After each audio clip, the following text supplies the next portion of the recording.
I always, when I talk about podcasting, I always want to ask, how many people have ever listened to a podcast? Awesome. How many people listened to a podcast this week? What about today? All right, not too bad, not too bad. So my job at Gimlet is to basically try to create shows that are good enough that every time I ask that question, every single person in the room will raise their hand excitedly. Which means, people pitch ideas, and then we take them basically from the point where they're just an idea to something you can hear in your ears every day or multiple times a week, as frequently as they come out. So I'm just going to talk a little bit about the industry, where it is right now, and then I'm going to introduce our lovely panel of ladies who are over there waiting. So podcasting, everyone is talking about as the totally hot new thing, but of course, actually, it's not really that new, because radio is probably one of the oldest forms of entertainment, right? It's something we've been listening to for years. And this is just kind of an amazing stat, audio consumption, radio, podcasting, everything for users 18 plus is over 4 hours every day. And podcasting basically just did what Netflix or a bunch of things have done for TV, which made it on demand. And thanks to a lot of great technology, like the lovely Spotify who's hosting us today, it is so much easier to listen to anything you want at any time of day, basically. And that's just brought a lot of players into the game. I like to consider myself an old school podcaster. I've been doing it since 2008. I used to work for a show called Planet Money, and back in the day we had to hand code in the audio player on the site to actually play the podcast. We would sync. It was a total pain in the neck. Almost no one was listening, but the technology has gotten so much better. So now people are just really getting more interested in this space, and it's just a lot easier. And the thing, this is actually a stat that they use in a lot of our sales presentations, and I think it's pretty amazing. It just shows you, these are how many minutes people are spending on these things per day. Podcast is 15 minutes. The thing that is totally true about podcasts is that when people discover it, they fall in love with that. It is a very, very intimate medium. It's basically like someone is just talking to you, almost whispering in your ear.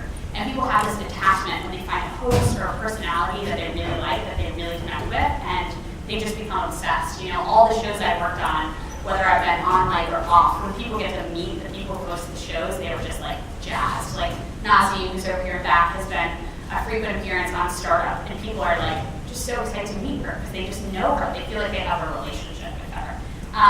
This is just another stat that shows how much the industry is growing. Just kind of goes to that point of once people find it, they love it. And they're just super passionate consumers. Because there's a couple things that are different about audio. One is that it's one of the only things you can do while you're doing other things, right? You can drive, you can run, you can cook, you can clean your house, and you can consume it. And not a lot of other media is like that. So it's something that can come with you all the time through all the parts of your day, and that's really special. And the other thing is just that thing I said about the intimacy. Looking at those headphones, it's just someone being with you all the time, and people feeling like these are their friends, people they know, people they trust. And so what that means, and I know there's a lot of people in the room who are advertisers, is when people you know and you trust and you adore are talking to you about things, if it's a product or a service, people are so much more likely to try it out. This stat, 64% of listeners watch something they heard from a podcast ad. It's higher than any of the other things up here, even their family and friends, right? Which shows that they trust podcast hosts and people they connect with and listen to every day more than they do some of the people who are closest in their lives. So it's just a really, really powerful medium, a really impressive way to tell stories. And it's just different. It feels very special. We talk a lot at Gimlet about how podcasting is very empathetic medium. It can make you understand people in a way that you don't when you see them. Because when we see someone, whether it's what they're wearing, the way their hair is done, or anything about them, we automatically pass judgment on them. But there's just something really powerful about just hearing someone's voice because you conjure them in their heads. And a lot of times you conjure them to look like you or like someone you know. And you relate to them in a totally different way than you do in any other medium. And they've actually done studies on this about people trying to see if thinking whether someone is lying in TV versus radio. And always in audio, people have more trust in the person than in any other medium. And at Gimlet, I think a lot of other places that are trying to produce really high quality narrative podcasts, we take that really seriously. We want people to feel like the world is smaller, to feel like other people are closer to them, and we try to tell stories that do that bring people who have different views, who live in different parts of the world to life, and make them relatable to you in a way that you can understand. All right, so I'd love to bring up our lovely panel of ladies and have them talk to you a little bit more.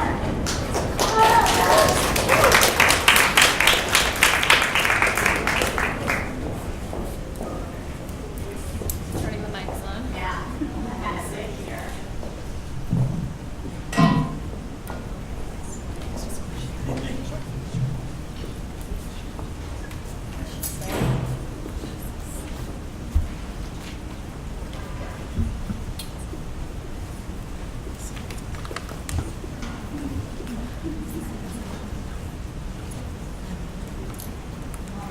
Since everyone is blocking their descriptions of themselves a little bit, I'm going to go So this is Noel. She's a correspondent of Planet Money, which is a podcast out of NPR that focuses on business and economics. She's also been a reporter for Marketplace as well as NYC. Sitting next to her is Nazanin Rafsanjani, who is the head of Gimlet Creative. That is the brand of Gimlet that does all of our advertising and all of our branded podcasts. Next in the row is the lovely Brittany Luse, who is the host of the Gimlet show called Sampler, which is a podcast about podcasts. It's a really good way to discover. It's a really good way to discover new shows and new things you should check out. And Brittany also does a show on the side called For Color Nerds, which is great. That is the way that Gimlet found her. And then that's Allison Behringer at the end. Allison hosts a show called Intern for Betaworks, where she basically talks about her experiences being an intern at a company and living in New York City. So yeah, this is our lovely panel. All right. So, I just have some questions here. Okay, so Brittany, I'm going to start with you. You ready? Zoom on? Yeah, there you go. So one of the things, so I talked a little bit about how podcasting is the latest incarnation of radio, but one thing that's really different now with podcasting is that people have a lot of other choices, right? They can watch TV, they can go on the internet, there's a lot more media to consume. So to get people's attention with a podcast, you have to tell a really powerful story, you have to hook them from the beginning and keep them. How do you think about designing content and designing episodes in order to draw people in the first place and then have them hold their attention for 30, 40 minutes, however long the episode is? That's a good question. Yeah. So the main thing that I think about is that is something boring. So now I work at Gimlet day in and day out, and if something is boring, during the editing process, if something is boring, we usually try to cut it or fix it, which is essentially cutting it and then adding something else. Same thing with For Color Nerds. I started making that before I knew anything about the editing process. But if something was boring, and also it's different now working at Gimlet because it's we have a team of people that sit in the room and we make decisions about what should stay in or what should go out. With For Color Nerds, it's always been, and it still is, me and just my co-host Eric. And we have to listen to ourselves and listen to each other and judge whether or not what we said is worth keeping in the episode. So we're just thinking about is this something that's going to bore somebody else to death? Is this something that anybody else actually cares about? And so we're just thinking about if I were not me, I already don't really want to sit around listening to myself talk all day. But if I were not me, would I actually want to hear this? And if the answer is yes, then great, you can keep it in, you can proceed. If the answer is no, then you kind of need to either cut it or figure out, a different way for that particular piece to work. But just trying to get rid of as many boring things as possible. Yeah. Yeah. So Noel, you cover a topic that can be hard to swallow at times, business and economics. Not a lot of people read the Wall Street Journal, do a lot of other things. Some people just don't have interest. How do you think about making the topics and stories relatable and understandable enough to people who maybe don't have that background? Is this on? Can you guys hear? Yeah. Okay. Yeah. I think that when you're covering a topic like economics, what it comes down to is who are the people that you're talking to. So economists, for the most part, are generally pretty boring people. There's one or two who are, have sparkling personalities and are very, very quick and very quippy. But for the most part, I think business and economics is best told through the lens of real people, like you and me, and people who work for a living and people who don't analyze the economy for a living. So one of the biggest challenges in my job, which you know because you used to I used to do it, is finding real people, right, who have real stories. And that involves a lot of phone calls, and that involves a lot of pounding the pavement and knocking on people's doors and trying to find people whose stories individually represent something bigger about the economy. When you have real people, if you've got a good one, and many real people are really, really good speakers, that's the truth about a lot of us, right? We know how to tell our own stories. Once you've got your person, to Brittany's point, it's never going to get boring at that point on. You're going to find a way to get them to be able to tell it in a way that is real and honest and compelling. You know, your point about potting the demon, I think one thing people don't realize about a lot of podcasts, particularly the ones that all of you guys produce, is that this type of podcast, really highly produced narrative stuff, it takes a lot of time, spend a lot of hours. How much time would you say you spent on your last podcast episode for Planet Money? I can tell you, because my last podcast, Planet Money, aired Friday, and it took me 6 months. I was doing a story of a block in Baltimore, a block of houses the city wanted to tear down. The city was all ready to tear it down. The story was about essentially why it's so hard to shrink a city, even if the population is shrinking. And I was calling cities all across the United States. I was calling Youngstown and Cleveland and Detroit. And Baltimore said, oh, this is back in February. Baltimore said, we have a block. It's about to come down, and you can come and you can talk to the city about why it's taken 7 years. And what ended up happening was I went down in March, and there was a woman still living on the block. And the story ended up being not why it took Baltimore 7 years. The story ended up being about the last 6 months, why this woman who desperately wanted to leave this blighted, abandoned block was being blocked herself by a federal law that was trying to protect her. So that was 6 months and 4 trips to Baltimore and a lot of phone calls and a lot of interviews. It took time. And a lot of you guys work on some pretty big teams, but Allison, you work on the show The Intern, where it's pretty much you, and you were telling me earlier you solicited the help of someone else to help you, but talk about, you know, how you approach those problems with being able to tell whether something is working or whether something is boring when you're a small team, when you're kind of just working on it yourself. Yeah, sure. So I work at a tech company. So instead of being surrounded by other editors and podcast people, I got like engineers sitting to my right and my left. Nothing against engineers, but you know, maybe it's harder for them to figure out like what to do next with the narrative. So I have a really fabulous editor that I work with a couple hours a week. If you don't listen to the Harvard podcast, you should. It's really beautiful. But I'm someone who needs to work on a team and needs to talk through everything with other people. And a great way to find out if something is boring is just have your friends listen to it. And fortunately, my friends have been very kind and generous with their time, so I kind of planned it in my head, like, all right, I asked this person and this person for help on my last episode. Let me ask, like, my brother and my other friend from home for help on this episode. And it really, like, we all know what's boring. And even my friends who can't maybe articulate why, they can tell me, like, oh, in the middle, you totally lost me. So for me, it's been about, like, building kind of an informal team around me of friends, of colleagues who can help me out with that stuff.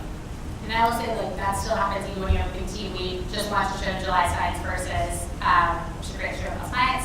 And the host, Wendy Zuckerman, even though we now fully staff the team, one of her producers are sitting here with us, she still sends it to her family because she still trusts their judgment because they helped her early on when she was just doing the show by herself.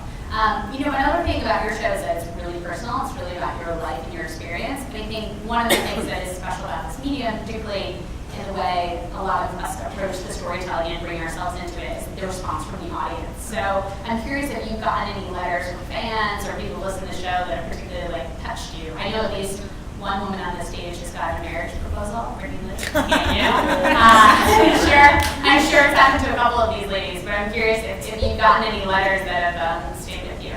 Yeah, no romantic interest. I don't know what I'm doing wrong. I think the coolest thing about podcasting and how intimate it is, like, if I tell Brittany something that went wrong in my day, like, you're gonna be like, I know, I did it, like, the same thing happened to me last year, like, I broke up with my boyfriend too, you're gonna get through it.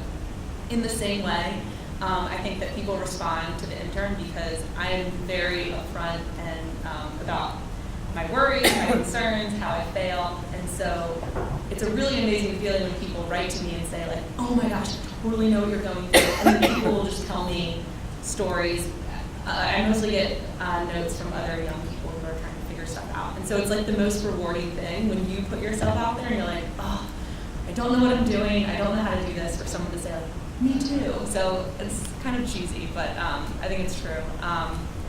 I would say, so I do get a lot of really kind notes from people kind of basically saying that. I think though my favorite note was a tweet that I received maybe 2 episodes in, and it said something like, Midwest factory worker here, 2 kids, love your show, your podcast reaches all types. So it was just like this person that I feel like I wouldn't necessarily have a connection with, felt like really connected to the show. Cool. So one of the things that we, Gimlet, has tried to be really different about is the way we approach our advertising, right? And we've tried to tell just stories that are just as compelling as our rest of the shows in the ads. And Nazanin, sitting up here, is largely responsible for that. So I'm just curious, Nazanin, like, given that there's so much conversation right now about people tuning out ads, about ad blockers, about people ignoring them, like, how do you think about making that part of the show integral to the rest of it and holding people's attention when it could be easy to go and hit, you know, the 15-second skip by? Yeah.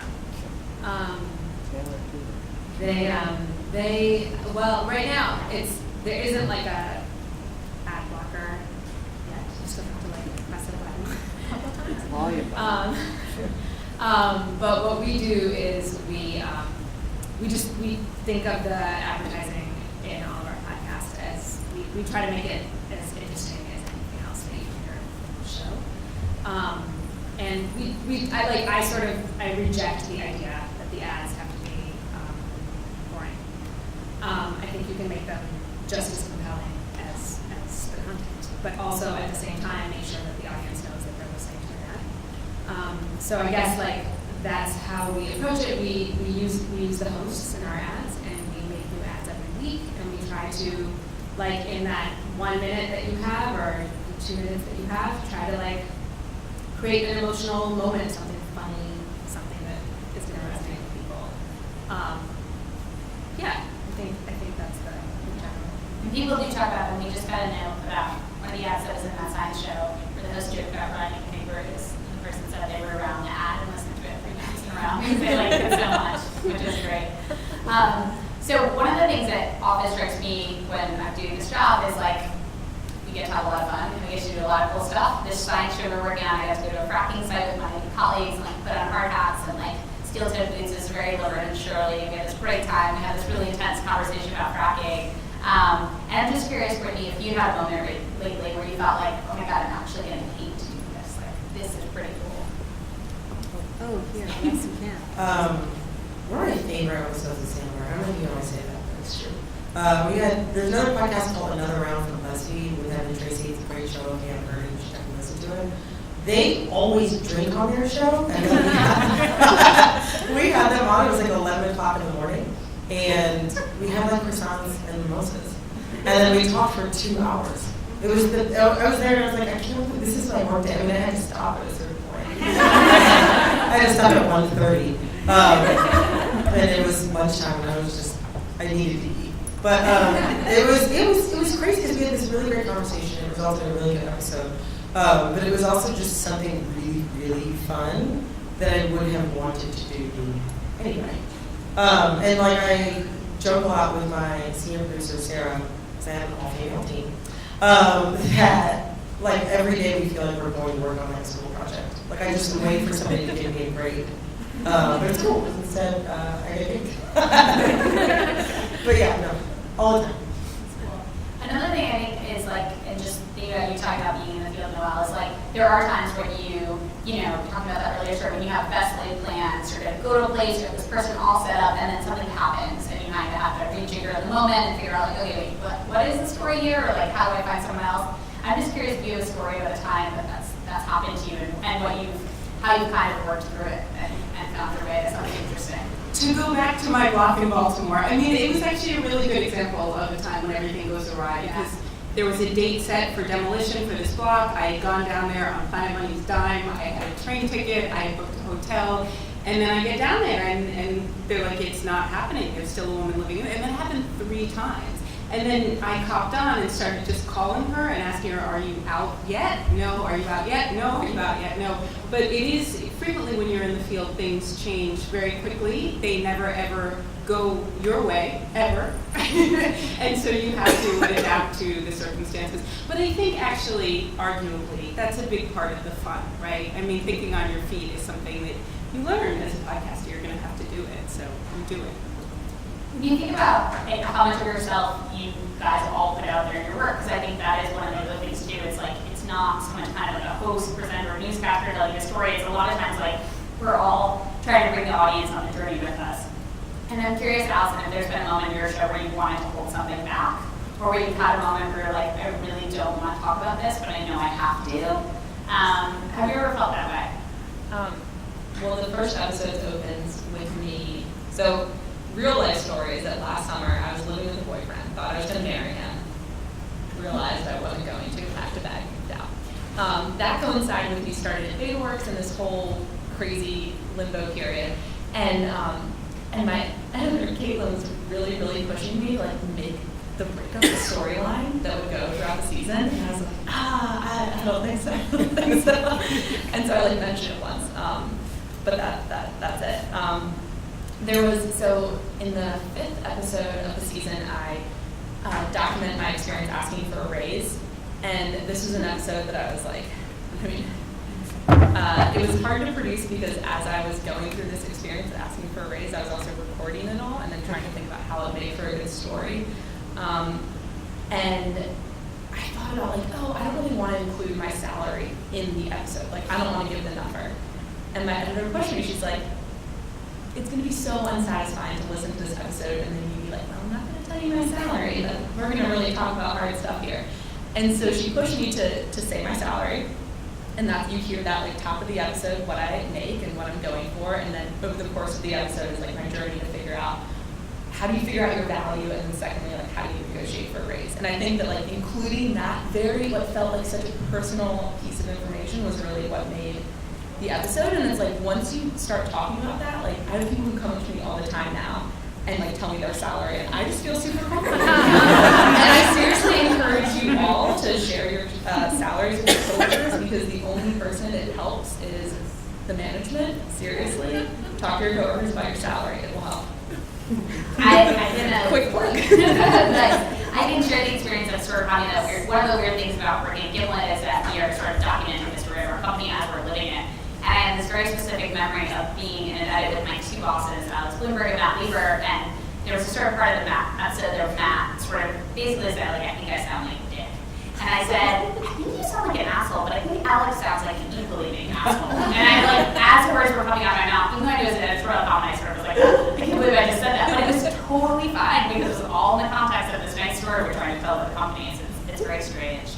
So I know I know a couple of you up here have worked in other mediums, but you, Nazanin, worked in TV, most recently on the Rachel Maddow show. And I'm curious how you feel like, working in TV, how the product and sort of the thing that you make is different in audio versus television. Like, what are the differences, and how have you found them equally, I guess, good and challenging at telling stories?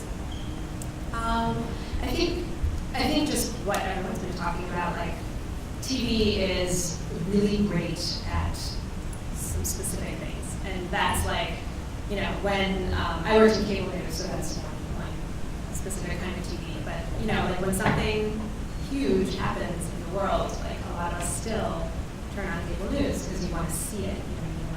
You want to see what's happening.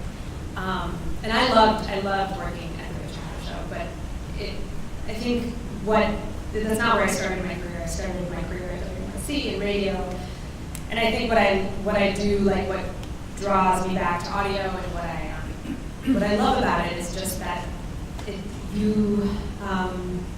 the barrier to entry is just so much lower, and you just like, with TV, like we had 60 people working on one show. And by that, and when I say like barrier to entry, that's for makers, for people who are making stuff by themselves or with an editor, but also just it's so accessible. Just when you're consuming it, you're not distracted by it. There were so many times where, like coming from radio, I would like advocate to have some poor person on TV who was really smart and a great talker, but then they get on TV and they look insane because it's really hard to be on live television. You're very, very, like not that many people are good at it. So I think radio is just like it's personal, but it's also like accessible. And when I say radio, I mean podcasting. Yeah, all of it. Yeah, of course it happened. I think that is like really the biggest difference. Like you can tell such a wider range of stories, I think, actually with audio.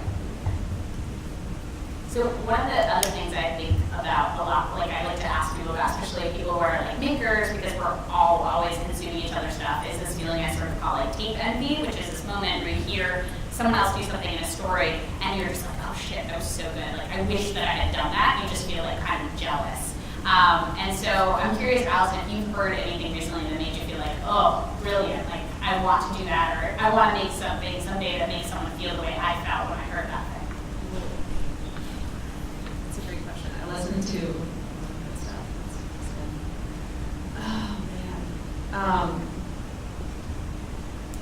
This isn't recent, but one episode of This American Life classic, but it's a great show. Last summer they did this series about education and the problem we all live with, is that what I'm saying? And how if you want to solve the achievement education gap, you need to integrate schools. Like that was basically the thesis. And there's this moment where there was this girl who was about to go to a mostly white, she was black, so was about to go to a mostly white school, and she and her mom go to a PTA meeting out in this different county or town. And they dug up some NPR footage, I think, and you hear all these parents walking to the front, we don't want these kids in our schools. And I remember it was like a really hot summer day and I was running in the park and I I have chills right now. I think it actually is cold in here right now, but I just like had chills, just like, I don't know, that tape was just, like I almost started crying as I was running. That has been like my most powerful tape moment. It's a good one. Yeah. What about you, Noel? You got anything that comes to mind?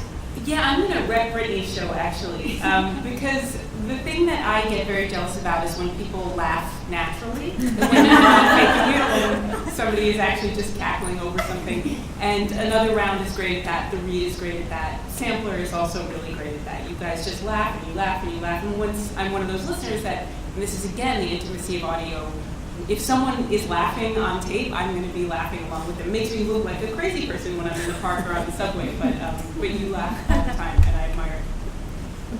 So one of the other things that obviously is happening really big in podcasts right now, there's a lot of talk about branded podcasts, about companies working either on their own or with editorial companies to make branded shows. Gimlet did one recently, Open for Business, which was created in partnership with eBay. There was a big one that GE did called The Message, which just won a big award at the festival. And so Nazanin, you have experience producing this type of thing. So I'm curious, like, how you sort of think about, working with advertisers to make a product that is both satisfied to a regular audience, but also sort of fulfills their missions and their goal in making something that is branded. Yeah. So I think that you sort of have to work with companies who, if you have to work with companies who are like confident enough to let you tell an actual story, and who really like aren't looking for a 20-minute or half-hour ad for themselves, because in the end, like, no one's going to listen to that, and that's going to be worse for them and worse for us.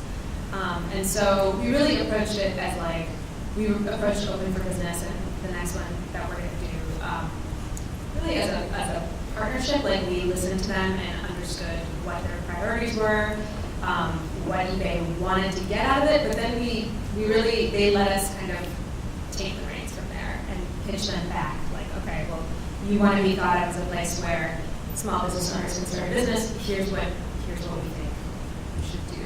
And the nice thing about podcasting, which one of the things that I don't think we've talked about yet, maybe because it's so implicit in everything, is that it's like it's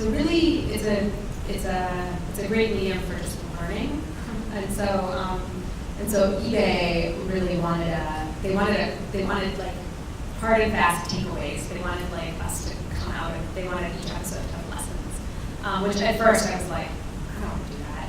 But then it actually ended up being a really nice organizing principle for the podcast, and it really helped us think through each episode. And but like just broadly, I think we approach those podcasts as like trying to tell the most genuine stories we can, because that's really the only way we're going to get people to stick with you for that long.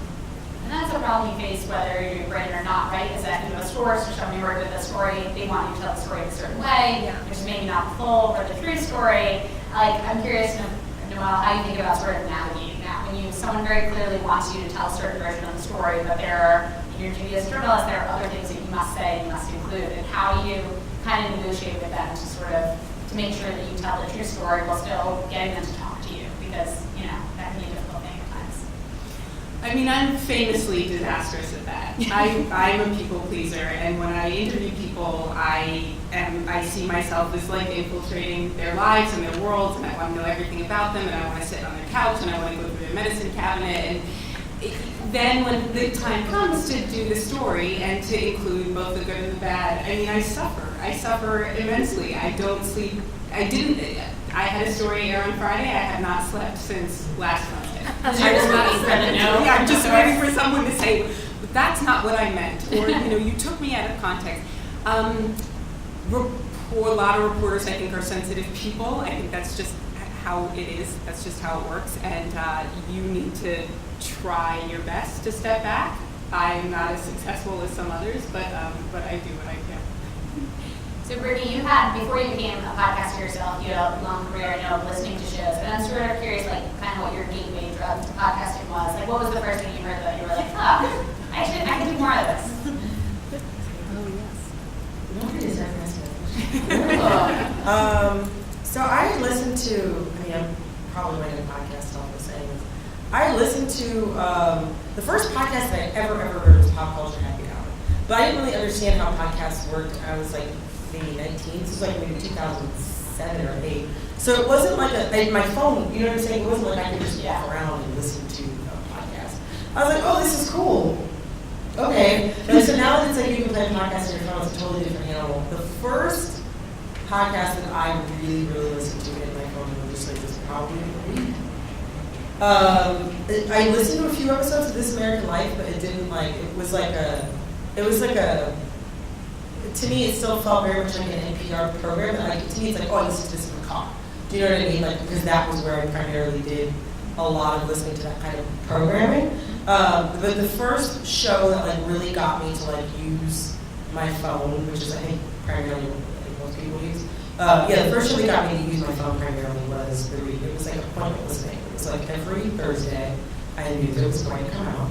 And, and that was that. And then if, for any reason, they were slightly late, I just lost my shit. And now, Sampler comes out every Monday. Actually, next up is probably coming out since you've been sitting in this room, if not slightly before. For College Nerds, because now I have less time, because now I'm hosting another show full time. For College Nerds comes out, now I understand, I used to get really upset when things would come out late. And now I'm I get how it happens. I see how this works. Probably The Read was the first show that I listened to, and I was it was the thing that got me to listen to lots of it. I listened to The Read before I listened to Syrian. Yeah. So one really quick rapid fire round before we ask if the audience has any questions. You made your recommendation, but Noel, Nazanin, and Allison, how do you all recommend one show people should listen to that is not a show produced by the company you work for? Not a Gimlet show. No, Not an NPR show. That's not hard. That's hard. There's Embedded by Kelly Covers. That's a wonderful show. That's good. You can do one. Okay. What'd you say? You can do one. I can do one. Yeah. Okay. I have something. Noel, Allison, what you got?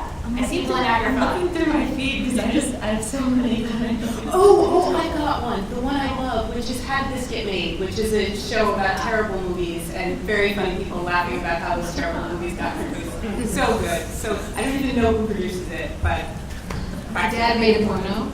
Oh, that is an amazing. It is hilarious. Brittany has a great episode.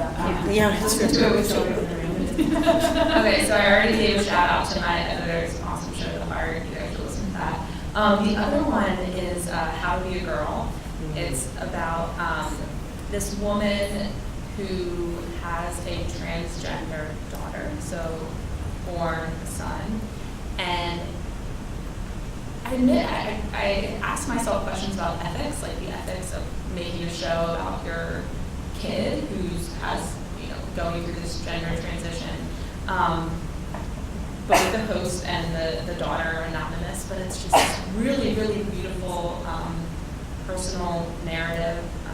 They're pretty short and sweet. And the thing about it is like really beautiful storytelling, but it also made me think about being transgender or having a family member that's transgender in a whole new way. It was this part of the world I hadn't really thought about, and it's like made me think about that differently. Okay, cool. So if any of you guys have any questions, we're ready to pull up a link in the stand, and we will invite anyone to come on up. Don't be shy. You can ask anything of these lovely ladies or myself. Anything you're dying to know. I have one. Yeah. While I'm up here. I wanted to know, my name's Luse, by the way, I work on the design team here at Spotify. And I wanted to know, as women, female podcasters, if there are any differences or barriers that you've seen, both in production and in sort of like getting to where you've been in the podcasting industry. So. I think people comment on our voices a lot more. I mean, as a woman, I don't even know what it is, but your voice is always open to critique. Yeah. Do you talk too soft? Do you let vocal fry? Are you too loud? Say light bulb. Do you say Like, like you laugh. actually Yeah. laugh? I had once Laugh. a guy sent me on Thanksgiving Day to my personal email address, which I still don't know how he found, saying that I sounded like a young woman, which I was. And then it had ruined his day when the sound of my voice came over the radio. Oh, Yeah. He took the time to check out my email. And what was the reason? What? If you ruined his day? I don't know. I think it was everything. My intonation. I sounded young. He seemed really upset that I sounded young. Yeah, very upsetting. Yeah, I think that's something we've all experienced for sure. I think about that when I think about Startup, which is this show that my husband did about this one of the founders of Gimlet, and he chronicled the starting of the company, and in it there were all these moments where he was super vulnerable and made himself very, very vulnerable. And I thought a lot about what would the reception have been like if he were a woman doing that? Because he got so much credit for being a man and putting his emotions out there and just being super, super vulnerable publicly. And I don't know, but I feel like one of the things I was always thinking was if you were a woman and you were admitting weakness and fear and all these emotions, would the reception have been the same? I don't know. Maybe. Yeah, I think, definitely for sure challenges also just working into more male-dominated industries, tech and podcasting. But I would say there's also an advantage in that. I think that people, especially women, especially young women, are craving stories told in their own voice and craving stories that they can relate to. So in that way, I think it's been an advantage. I am one of those women. So thank you all. Hearing what Allison said, for Color Nerds, I have a pretty self-selecting group of listeners. So for the most part, I don't really get too much anything from any of our listeners are mostly just really excited about the show. Sometimes they ask questions that I can't answer. About I don't know, dating or something like that. But for the most part, that's a pretty chill audience. With Sampler, I noticed it's a much wider audience. So with that, larger group of people, I get more, people being irritated by my voice or what I choose to talk about or whatnot. But that said, we have an overwhelming amount of female listeners to the show, just like what Allison said. I don't know, I guess where's that? Talk about insult and opportunity. It's a phrase I've heard used before. So kind of the insult is that you get a lot of people who are really pissed off about the fact that you're speaking. But then the opportunity is that there's a lot of women who will who just are dying to hear something and they'll line up and they'll listen. Which I think that kind of cuts across most creative, whatever, what's the word, media? Yeah. Thank you. We're so happy.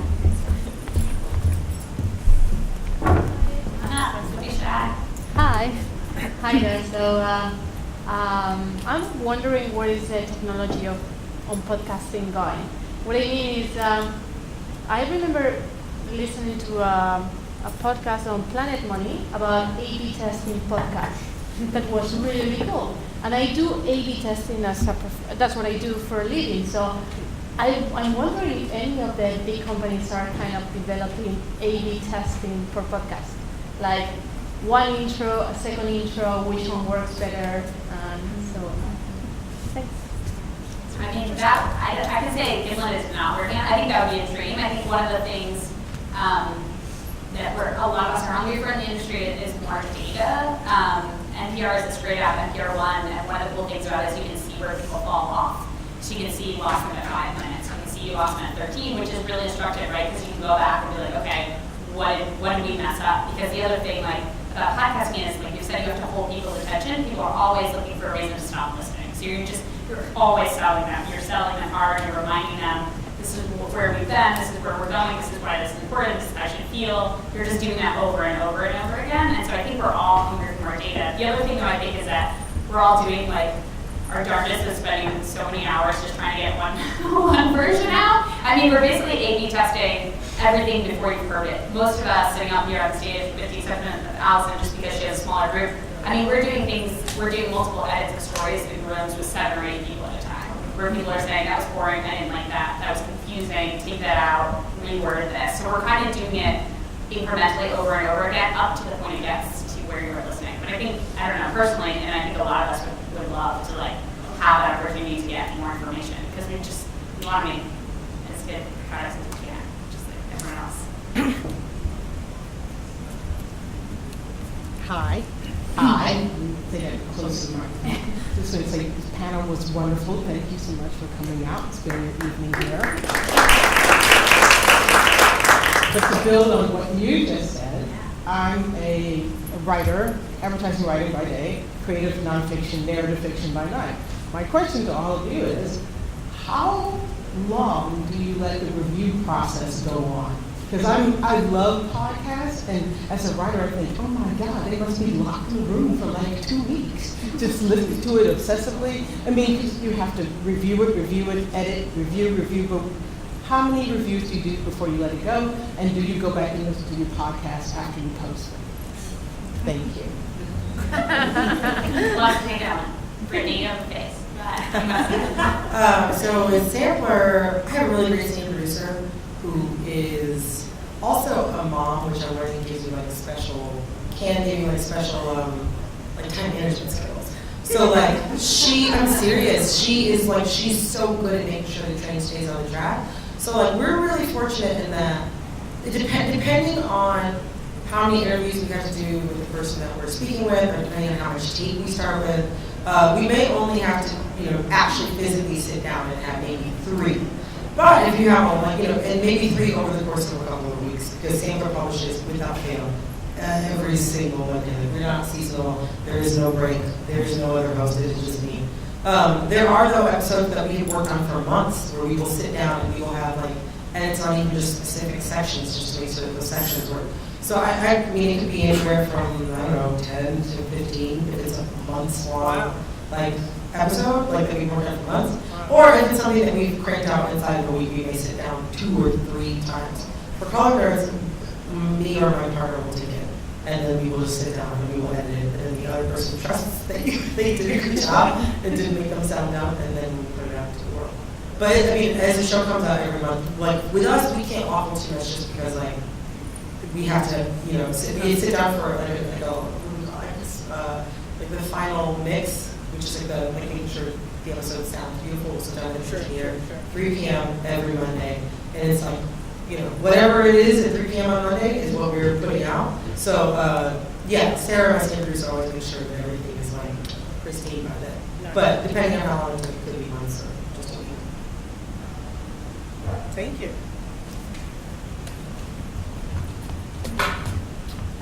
Thank you guys for all of your time and insight.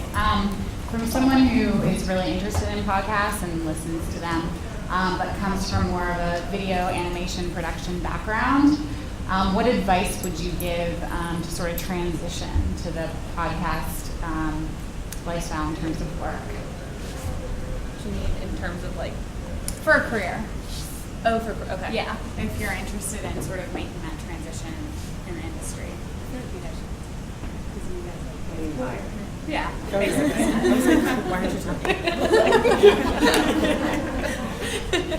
Well, I guess I would say first, I think it's use your video mostly.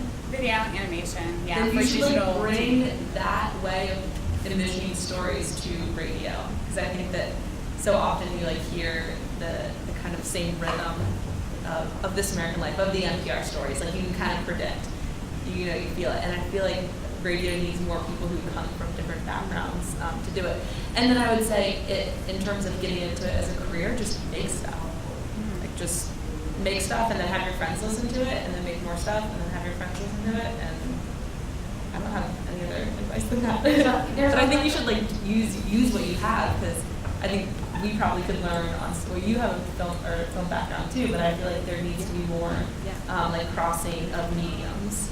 There's also some really great groups in New York Radio Club, Radio, which is a group just for women in radio, basically. And a lot of those places do meetups and things like that. It's a really good way, and especially people, I mean, who are like of the size probably of like, you know, Allison's operation, where maybe just doing the show with one or two, they're always looking for extra hands, and that can be a really good place to like team up with someone who maybe has slightly more experience than you, but is trying to go off on their own or do something else and work with them. I think like a lot of people are really keen to have collaborators, especially when they're starting something new.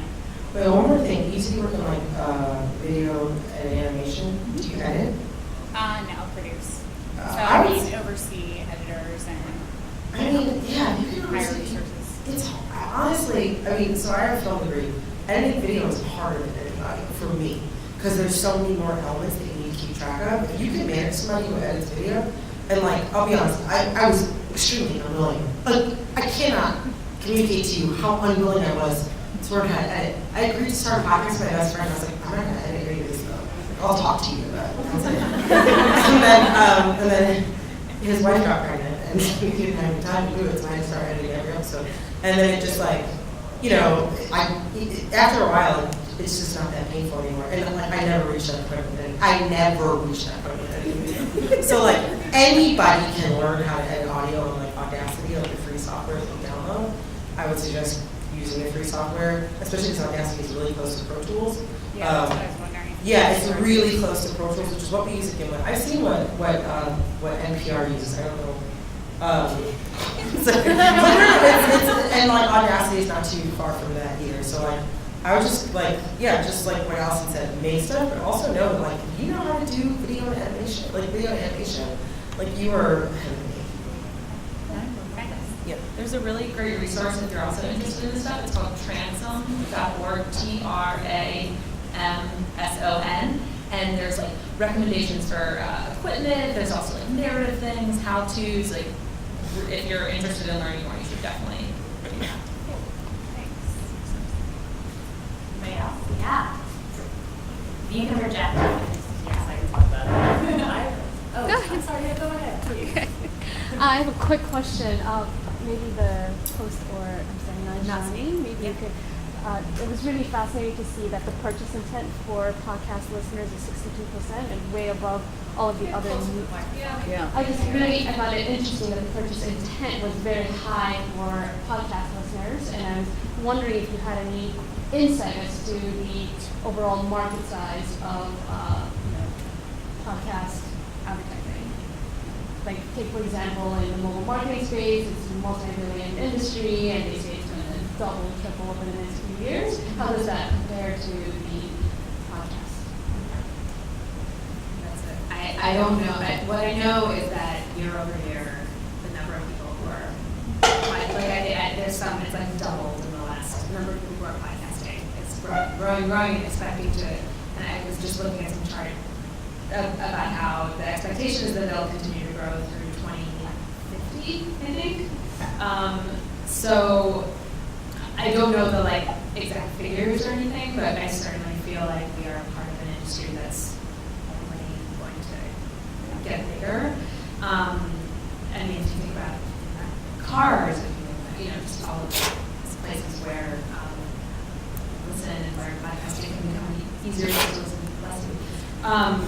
And in terms of the purchase intent, like I think part of that is like what everyone's been talking about is just like the personal nature of podcasting, the connection that listeners have, and like when you So I don't know if that answers the question.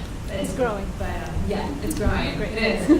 Yeah, so you think about all the people who are listening in their cars who haven't discovered podcast casting, yeah. Which is why I think one of the nice things about the industry right now is like there's still so much room for growth. We're all still like really friendly. Like there's not a lot of there's friendly competition, but it's not super fierce because we feel like if anyone finds a podcast that they like, what do they do next? They look for more podcasts. So we're just like, whenever there's a podcast that's doing really well, we're like, awesome, because maybe more people hear podcasts and it will become a thing they want to do. So yeah, for sure. Oh, do you want to? Oh, sure. Yeah. So I've just started my own podcast, and I'm posting it on SoundCloud. I'm 4 episodes in. It's going well so far. That's great. Other than sharing it with like my immediate social networks, do you guys have any recommendations for resources to find audiences? I found Podcasts in Color, which is kind of like a directory of different podcasters of color, but just wondering if you guys have any other resources. Are you currently, which podcast are Beauty. That's exciting. Yes. Wait, what specifically about beauty? So not like makeup reviews and cosmetics, like not like a superficial look at beauty. It's kind of like how women approach their own beauty routines. And I think it's a very intimate way into someone's life. How do you think about beauty, their nightly routine is, what products they swear by.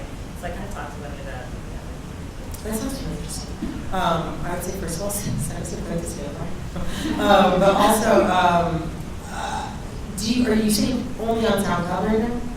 and Stitcher. Okay, so I submitted to iTunes, but I haven't heard back. okay, yeah. I would definitely like that. To me, is the okay. It's one of the things that bothers me right now on podcasting is like the discovery is really, really, really difficult. Like all the ways that we discover podcasts it's like broken because like iTunes is mainly is like one of the main ways that people right. like you know what I'm saying because they've been like playing podcasts for a decade or even longer at this point. But there's like a small I'm trying to think. Like, I hate saying this, but like getting on iTunes and doing Noteworthy is just a really big boom. It really helps a lot. And there are like there's like at least a dozen blog posts that can tell you sort of like how to finesse that. For Color Nerds, that helped us a lot. That was complete and utter luck. Like, we happened to put it up shortly before Black History Month. I think, honestly, that helped. But also, like, we like, there's some things that in hindsight that we did that were really helpful, like having multiple episodes before we submitted to iTunes. Because if someone listens to your show and they like one episode, they're going to want to hear more. Right. Like iTunes is one. They also want to find out, like, are you actually producing it? Trust me, podcasting is hard. It's really hard to do if it's not your full-time job. So, like, it's like they want to know, like, is this something you're going to do beyond doing episodes? So if you have some episodes in the can, that's great. Also, like having. I'm sorry, this is not. It's iTunes. Exactly, it's iTunes. But yeah, if you have like copy your art, like for your like podcast logo, is something that like is recognizable and it's clear what it is about and what it says, even if it's really small. Like all of those little things can really, really help. Also, finding podcasts that are your peers. Like when I started for Color Nerds,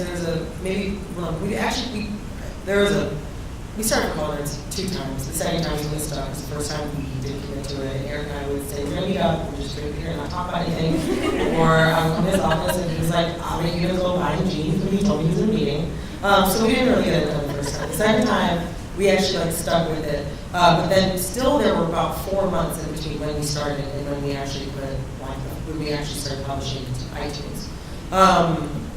And about 5 months after that, like we had, maybe 3 or 4 months after that, we had started a relationship with like another podcast who was just really friendly.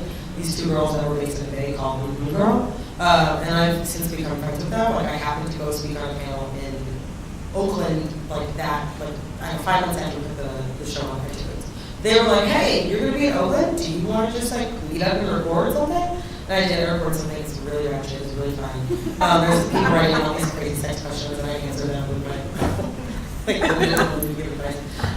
But finding other podcasts that seem like they may have a similar audience size to you, and also podcasts that don't do exactly what you do, because then you guys can kind of like I don't know, getting shout outs and features from other podcasts are right at this point like the easiest way to sort of like nab another audience. So like I would say make sure and also too like publish on time or as close to on time as you can, be consistent, make sure the quality is good, have good art, like all those little things, like it's really nitpicky and very obvious.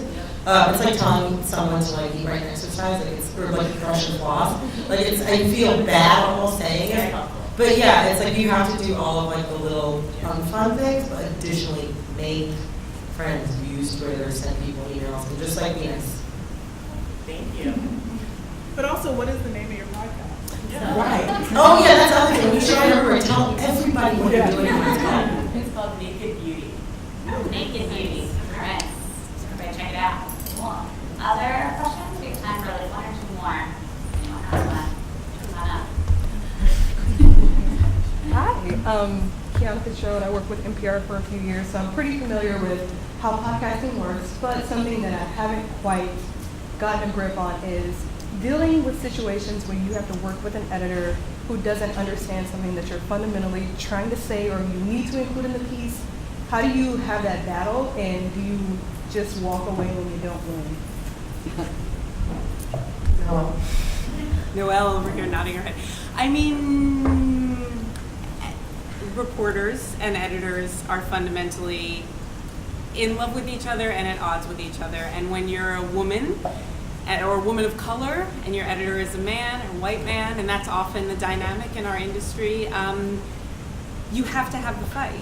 I mean, I know Kiana, she and I have had many martinis about that. You just have to have the fight. You have to say it and say it and say it and say it and say it, and if they don't get it, then you have to say it again. And I think that that's good advice to anyone in this room, especially women in particular. There will be moments where someone is not going to get the point that you're trying to make, and they will almost seem as if they are deliberately trying to not get the point that you're trying to make. And it's like anything else in this world, you know, you're just going to have to say it until you get it through. You will not always win. I lose every day. I lose 10 times on a single story. Pick the hill you're going to die on, and stand your ground, and get that 1 point on there. This is a constant struggle. It is. I think it's also about like looking for places and circumstances where people want. Like, I think one of the things that people ask me this a lot is someone who's like pitching shows, like how do I pitch, why should I pitch? And there's kind of two questions, like two things I look for. Like one is like, what kind of world can you take me into or show me that I don't know, and why are you the person to take me there? And I think like that is something that when we're thinking about hosts and new shows at Gimlet, it's something we're looking for. We're looking for people who have access or insight into a world that we don't, that feels different and exciting for us, and we want them to be our guide. And I remember when we were first launching one of our shows, I was having a disagreement with the host. I really wanted to change something. And Alex, who's my boss, was like, listen, I really want us to be a home for creative people, and our job is to help them really execute on their vision and make it as good as possible, but it's not our job to say, like, no, you have to do it like this. And so that's something we like really take to heart and try to keep in mind. And so like there are times where I would approach something differently, but if I feel like it's clear and the way it's coming across and I feel like it's accurate, like I'm like, great, and like there are things that are just different tastes, Science Sources is a show that is full of puns, and some of them are great and some of them are terrible, but I will never give an opinion on a joke because I'm just like, it's such a taste thing, and it's like, if it works for you, it works for you. Like, I'll make sure that the structure is right and the facts are clear, but like, you gotta just like, you have to leave room for personality, because not everything works for everybody, I think.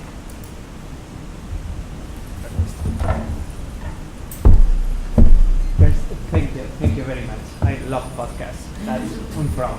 But I also work in media, and I always see the different media with the different particular contributions and uniqueness, but also how they can be complemented by other media. So, from your perspective, very focused on podcasts, what other media do you feel out there more connected to, or that could play a complementary role to podcasts? If you have the podcast with other media in a mix for a brand or for a client or to tell a story.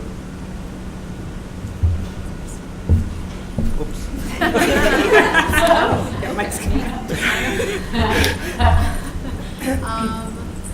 I think the obvious thing. Is this on? Spelling it. Okay. I think I don't have any, the obvious thing that comes to mind is video, or just pictures. I mean, we get a lot of, especially on the branded side, we do have a lot of like people want to invest in podcasts, but it's just they're so used to being able to send something around that you can look at. And so we've thought a lot at Gimlet about, I don't know, like, do we want to branch out into that? We know how to do this one thing, and we want to be really good at that.